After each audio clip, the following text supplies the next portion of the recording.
आप सब पर सलामती हो। मोहसिन नकवी का लिखा हुआ है, इतना गिरिया हुआ मक्तल में कि तौबा तौबा, जख्म खुद चल के आज़ादार तलक आया था। मोहसिन उस वक्त मुकद्दर ने बगावत कर दी जब मैं उस शख्स के मायार तलक आया था। मैं यासिर रशीद हूँ और आप मेरा वीलॉग देख रहे हैं।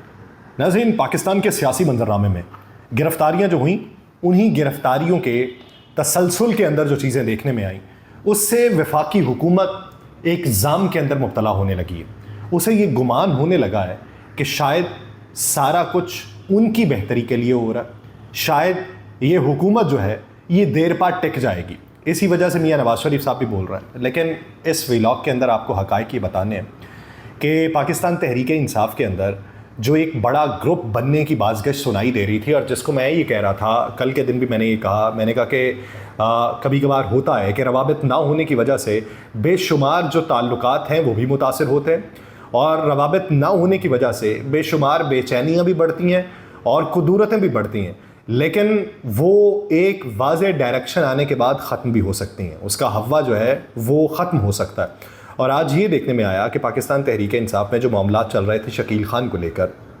और शकील खान की जो गवाही आतिफ खान ने और जुनैद अकबर ने दी, और मुख्तलिफ लोग जो हैं वो शकील खान के हक़ में बोले।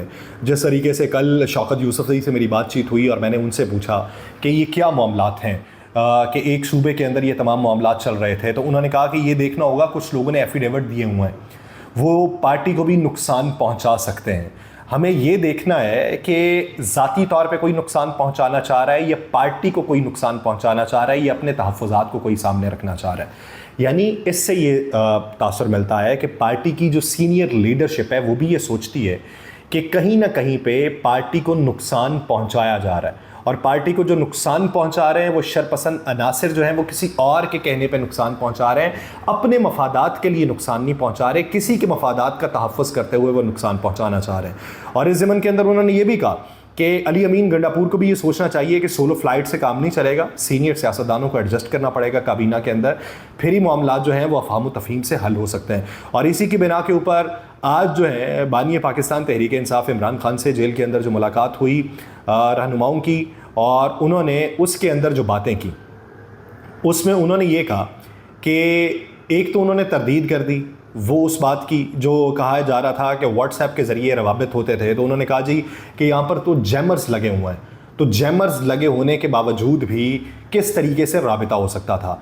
फिर उन्होंने ये भी कहा, जुल्फ़े बुखारी, मैंने पिछले दिनों ये भी कहा था कि वो जो यूरोपियन नंबर्स वाली बातें हैं, ये जो बातें माजी के अंदर होती रहीं कि टेलीग्राम को उनकी तरफ से एक ख़त लिखा गया, मुख्तलिफ इंटरव्यूज़ दिए गए, बैनुल-अक़वामी सतह के ऊपर वो रवाबित कारी का जो सिलसिला था, वो जो कहा जाता था कि ये लोगों के तवस्सुत से होता है, उसके लिए इस्टेब्लिश किया जा रहा था कि ये डायरेक्ट जुल्फ़े बुखारी के साथ रवाबित में रह के हुआ है। और ये जो सिक्योरिटी ब्रीच हुई है और जो गैर कानूनी तौर पे अपने इख्तियारात से तजावुज़ करते हुए किसी को सहूलियात दी गई हैं, इस हवाले से तहकीकात चल रही थी। तो आज उन्होंने ये कहा, खान साहब ने अपने दिफा के अंदर, क्योंकि दिफा अभी उनका तो बाकायदा तौर पर शुरू नहीं हुआ, इस ज़मन के अंदर उनसे तहकीकात होंगी तो मालूम पड़ेगा, लेकिन उन्होंने उन लोगों को कहा कि यहाँ पे जैमर्स लगे हुए हैं और मुझे बराह रास्त किसी से बात करने की ज़रूरत भी नहीं है कि मैं किसी से बात करूँगा तो उस तक बात पहुँचेगी। उन्होंने कहा जी रहनुमा यहाँ पर आते हैं और मैं उन रहनुमाओं से बात कर सकता हूँ, लेकिन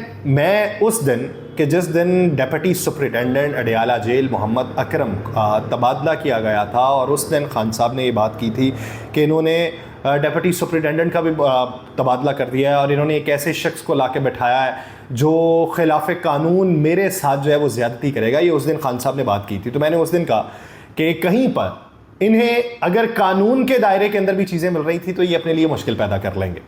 और फिर उसी तनाजुर में मोहम्मद अकरम का हिरासत में लिया जाना, और जो ज़फ़र हैं असिस्टेंट सुपरिटेंडेंट, उनको तो उन्होंने पूछगछ करने के बाद छोड़ दिया है। जिस तरीके से शाहिद सलीम बेग साहब की बातें आ रही थी, उनको भी पूछगछ करने के बाद कहा यह जा रहा है कि क्लियर करार दे दिया गया।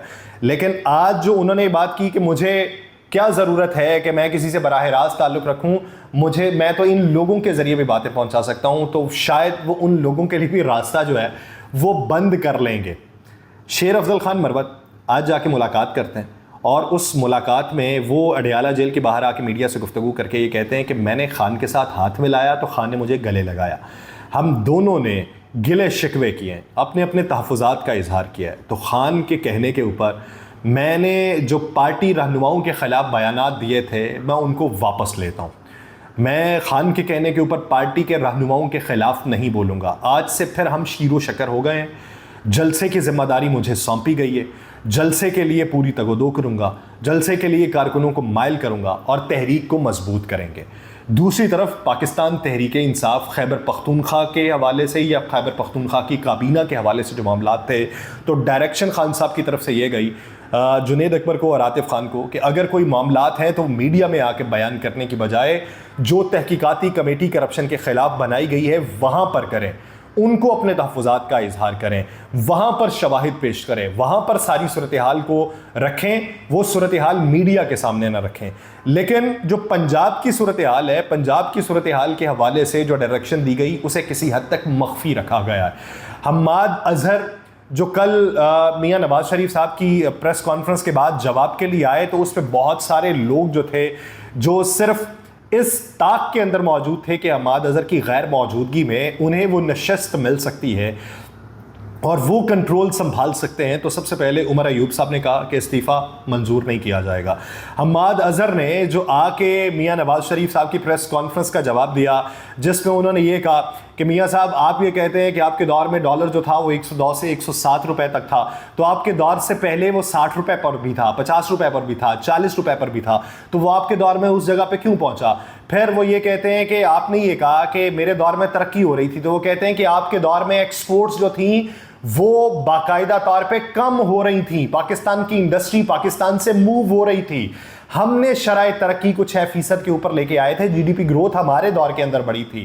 پھر انہوں نے کہا آپ کے بھائی کی حکومت ہے تو آپ کے بھائی کی حکومت میں کیا چیزیں ہو رہی ہیں، یعنی اس طریقے کا وہ جو جواب حماد اظہر کی جانب سے دیا گیا تو وہ ان لوگوں کی امیدوں پر پانی پھر چکا تھا جو لوگ طاق میں بیٹھے ہوئے تھے.